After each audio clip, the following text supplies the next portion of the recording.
సమంజసం అంటూ వాళ్ళ తండ్రి కూడా ఉన్నాడు. ప్రజెంట్ తండ్రి కూడా సమాధి దగ్గరికి వచ్చాడు. అన్న ఇక్కడే పూడ్చుకున్నారు మీ ముగ్గురు పిల్లల్ని? ముగ్గురు పిల్లల్ని ఇక్కడనే కూర్చున్నాము. మాకెంతో బాధగా ఉంది. ముగ్గురు పిల్లలు పోవడం వల్ల వాళ్ళు చేసిన నాకు నా పిల్లలు నాకు వదిలేసి వెళ్ళిపోయినా కానీ నాకు నా ముగ్గురు పిల్లలు చూసుకొని బతికేస్తుంటే నేను ఎవరి కోసం బతకాలి? ఈ బతికేందుకు నాకు అవసరమే లేదు. దాన్ని నిలదీస్తేనే నేను ఆత్మశాంతి ఉంటుంది, నా పిల్లల శాంతి ఉంటుంది. దానికి ఉరి తీస్తేనే నా పిల్లల శాంతి ఉంటుంది. చూస్తున్నాం మొత్తంగా ఆయన ఏడ్చి కంట్లో నుంచి నీళ్లు కూడా రావట్లేదు. ఎందుకంటే నిత్యం తనకు రెగ్యులర్గా అటాచ్మెంట్స్ అనేవి ఆ రకంగా ఉండేవి. అటాచ్మెంట్స్ ఉన్నటువంటి ఆయా పిల్లలు తనకు దూరం కావడంతో ఒక్కసారిగా ఆయన పూర్తిగా ఇబ్బందులు పడ్డాడు.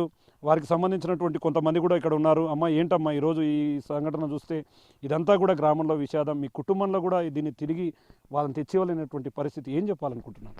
ఏం చెప్పలేం సార్, మేము పడుతున్న ఆవేదన మా కంట్లో నుంచి కన్నీటి చుక్క కూడా రావట్లేదు. ఇన్ని రోజుల నుంచి ఎలా ఉన్నారో ఎట్లున్నారో ఇప్పుడు మేము అసలు మాటల్లో కూడా చెప్పలేకపోతున్నాం సార్. ప్రియాంక రెడ్డి విషయంలో ఎట్లాంటి ఎన్కౌంటర్ జరిగిందో అట్లాంటి ఎన్కౌంటర్ అన్నా జరగాలి, లేదంటే బహిరంగంగా ఊరన్నా తీయాలి. ఒక మిగిలిన శవాన్ని మిగిల్చినట్టుగా మిగిల్చారు సార్ ఒక్కడిని. అక్కడ భార్య లేదు, ఇటు పిల్లలు లేరు, సచ్చిన శవంలా తిరుగుతున్నాడు సార్. అది ప్రతి ఒక్క రోజు తను ఎంత నరకం చూస్తున్నాడో తన పక్క నుండి చూస్తున్న మాకు తెలుస్తుంది. ఇట్లాంటి అటాచ్మెంట్ ఉంది పిల్లల దగ్గర.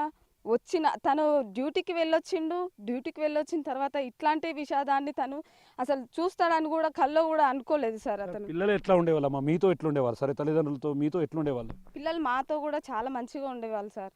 చాలా రోజుల నుంచి నాకైతే తెలీదు ఇక ఎట్లా ఉన్నారో కానీ ఆ కుటుంబంతో మాత్రం చాలా అటాచ్మెంట్గా ఉండేవాళ్ళు.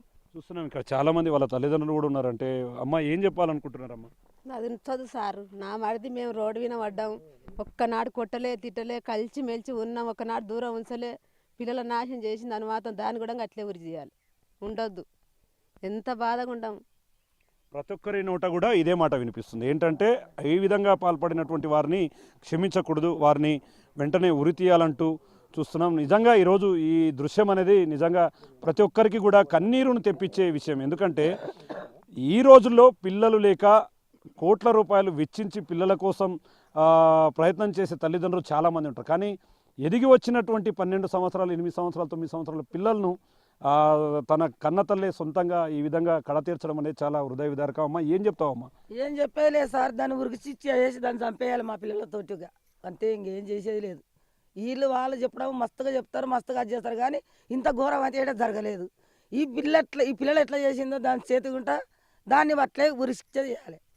అమ్మ మీరేం చెప్పాలనుకుంటున్నారు? నిజంగా ఎక్కడైనా సరే బిడ్డలు ఏదో చిన్న తప్పు చేసినా తల్లి వెనకేసుకొస్తుంది, తండ్రి కాకపోయినా తల్లి మెయిన్ పాత్ర ఉంటుంది.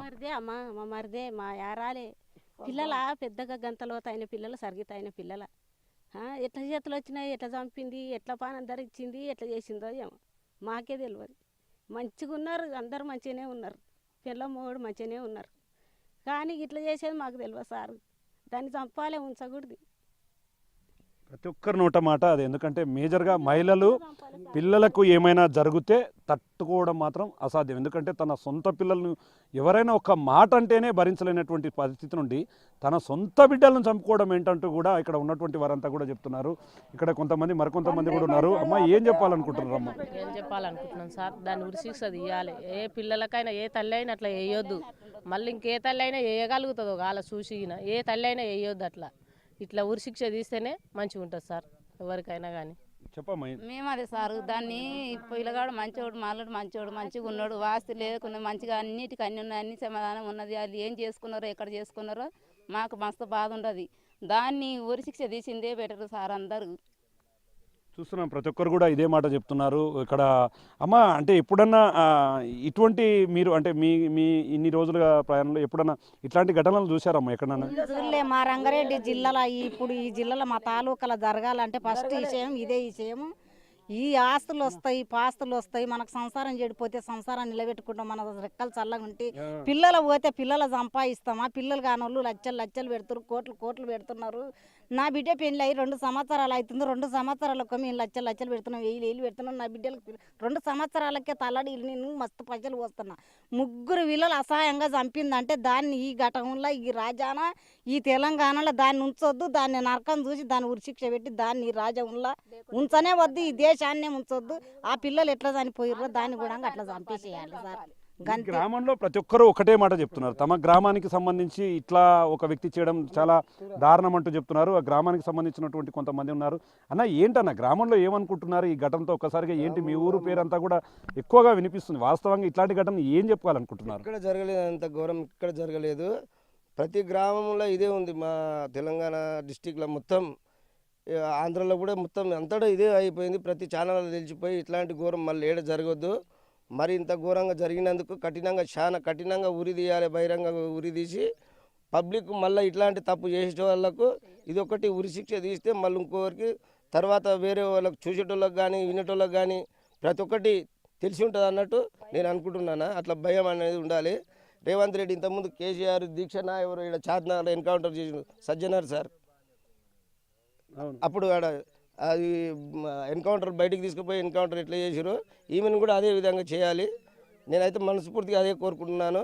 మళ్ళీ ఇట్లాంటివి చేయడానికి ప్రతి ఒక్క ఎవరైనా సరే, ప్రతి ఒక్కరు లేడీస్ ఎవరైనా సరే పెళ్లి చేసుకొని పిల్లలు కన్నోళ్ళు ప్రతి ఒక్కరు ఇంత ఘోరానికి పాల్పడినందుకు ఇలాంటి శిక్ష పడాలి సార్. ఆడు కూడా బయటపడాలి. ఇంకోటి ఏంటి సార్, అది పిల్లలు లేక లక్షలు పెట్టి కష్ట జీవితం అని కష్టపడి మరి కష్టపడి పిల్లలను లక్షలు పెట్టి తెచ్చుకుంటారు. 8, 10, 12 ఏళ్ళ పిల్లలు అంటే ఇంత పిల్లలు సార్ మనకు ఇంతలో ఉంటారు. ఎంత ఘోరంగా ఎంత నరకంగా అనుభవించి ఎంత ఘోరంగా చంపి ఉంటుందో ఒకసారి ఆలోచించు. చిన్న పిల్లలు అయితేనే ఎట్లనే ఇంతలో పిల్లలను చంపిందంటే వాళ్ళను మరి ఘోరంగా హింసించి కఠినంగా చంపింది, మరీ కఠినంగా చంపింది సార్. అట్లాంటి ఆడది ఈ భూమి మీద ఉండదు. అసలు ఈ భూమి మీద బతికే అవకాశమే లేదు. ఆ ఛాయిసే ఇవ్వద్దు. మన తెలంగాణ ప్రభుత్వం అసంటోళ్ళకైతే ఆ ఛాయిసే ఇవ్వద్దు. కంపల్సరీ ఘోరంగా బహిరంగంగా చంపాలి. బహిరంగంగా అయినా సరే చంపేసేయాలి. నా పేరు రాజు, మాది మెదక్పల్లి తలకొండపల్లి మండలము. మా వదినే మా పిల్లలు ఆస్తి గురించి చంపేసింది. ఆమె ఫ్రీ ఉంచుకొని ఆస్తి గురించి మా ఆస్తి మొత్తం ఫ్రీకి తోలుకుపోయి ఆస్తి గీక్యుమెంట్లు అన్నీ ఫ్రీకి ఇచ్చి తోలుకొచ్చి మా అన్నను మా వదినను చంపాడనుకొని ప్లానింగ్ మీద చంపేసిర్రు. వాళ్ళ అమ్మ కూడా సొంతం వాళ్ళ అమ్మకు వాళ్ళ నాయనకు 2 భార్యలు ఉంటే ఒక భార్యను చంపేసి నడి రోడ్డు మీద ఈడ్చుకుపోయింది. అలా మామయ్యకు సాగుకోతే మేము అడిగినాం ఎట్లా అయింది అంటే వాళ్ళు ఉసురు ముట్టింది చనిపోయిండు. వాళ్ళ మామయ్య చనిపోతే ఇట్లా అయిందని ఊరోళ్ళు అన్నారు. అంటే అలా మేనమామ చనిపోయిండు.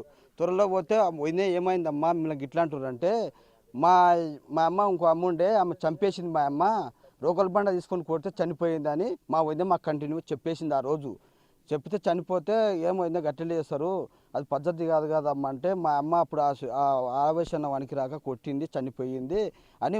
ఈ విషయంలో కూడా మా పిల్లలు కూడా ప్లానింగ్ ప్రకారంగా మా అన్నను మా వదిన మా పిల్లలందరూ చంపేసి ఈ ఆస్తి గురించనే వీళ్ళు ప్లానింగ్ చేసి ఎంజాయ్ చేసుకుంటా వాళ్ళు వెళ్ళిపోదామని ఆలోచించారు.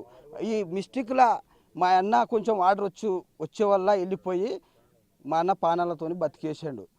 బతికి ఇప్పుడు మా వదిన ఏం లేదు చంపేసాడు ఇద్దరిని. ఆ ఫ్రీని చంపేయాడే మా వదిన చంపేశాడు. ఇద్దరిని చంపేస్తే ఏం పిల్లలను బాధ నరకం ఎంత ఆవేశంగా చేసిరు. తండాడి ఇప్పుడు ఈ పొద్దుగాల న్యూస్ల మొత్తము ఉరి తువ్వాల తీసుకొని పిసికి చంపేసిందంట పిల్లలు చనిపోకుంటే. అట్టోటి ఆడి పిల్ల జీతముల తెలంగాణలో ఉండొద్దు. అట్టోటి ఆడిది 10 మంది భయంకరంగా చంపేసేయాలి. ఇట్లోటి ఉండొద్దు. ఇట్టోటి ఆడపిల్ల ఒక మగపిల్ల కానీ ఒక ఆడపిల్ల అలాంటి పని చేస్తా అంటే భయం అన్నని ఉండాలి. ఈ జీవితం సమాజం ఎట్లా అవుతుంది?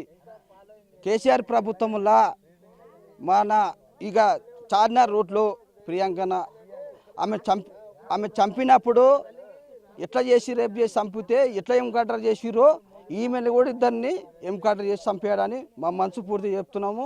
ఆమెను ఉండొద్దు, ప్రియ ఉండొద్దు, ఆమె ఉండొద్దు, ఇద్దరు కథం చంపేయడం ఉరి శిక్ష చేసేసి అయిపోయాడు. ఇంత దారుణమైన ఘటన దేశంలో ఇప్పుడు ఇంతకుముందు ఎక్కడా కూడా చోటు చేసుకోలేదు. అది తమ గ్రామంలో చోటు చేసుకోవడం ఇదెంతో మహిళలకంతా కూడా గౌరవాన్ని దిగజార్చే విధంగా ఉంది. కన్న తల్లుల మీద నమ్మకం కోల్పోయే పరిస్థితులు దాపరిస్తున్నాయి. అట్లాంటి వ్యక్తి సమాజంలో బతకకూడదు అంటూ కూడా మహిళలంతా ఏకతాటి మీద చెప్తున్నారు. ఏదేమైనప్పటికీ తనకు ఇష్టం ఉంటే తన ప్రియుడితో కలిసి వెళ్ళిపోవాలి, కానీ తన పిల్లలను దూరం చేసేది కాకూడదు. తన ఆస్తి కోసమే ఇదంతా చేసింది. ఇంత జరిగి ఈరోజు వారిని అరెస్టు చేసినా కూడా వాళ్ళ కుటుంబ సభ్యులంతా కూడా ఈ ఆస్తిపాస్తులంతా కూడా తమ బిడ్డవేనని చెప్తూ రెగ్యులర్గా తమతో టచ్లోకి రావడం ఎంతవరకు సమంజసం అంటూ కూడా ఇక్కడ ఉన్నటువంటి వారంతా కూడా గగ్గోలు పెడుతున్నటువంటి పరిస్థితి. ఖచ్చితంగా దీని మీద యాక్షన్ ఉండాలి. వారిని కఠినమైన చర్యలు తీసుకోవాలి. ఎవరైతే ప్రియుడు ఈమె ఉన్నారో వీరిద్దరిపైన కూడా పూర్తి స్థాయిలో శిక్షలు వేస్తూ పూర్తిగా వారిను శిక్షలు వేస్తే తప్ప అది ఊరుకునేది లేదంటూ కూడా ఇక్కడ ఉన్నటువంటి వారి కుటుంబ సభ్యులు చెప్తున్నటువంటి పరిస్థితి కనిపిస్తుంది. ఓవరాల్గా మెదక్పల్లి గ్రామంలో అయితే విషాద ఛాయలతో పాటు వారి కుటుంబ సభ్యులంతా కూడా ఆవేదన పడుతున్నటువంటి పరిస్థితులంతా కూడా గ్రామంలో చోటు చేసుకున్నటువంటి పరిస్థితి ఇక్కడ కనిపిస్తుంది. ఇది ఓవరాల్గా మెదక్పల్లి గ్రామంలో ఉన్నటువంటి పరిస్థితి. Camera person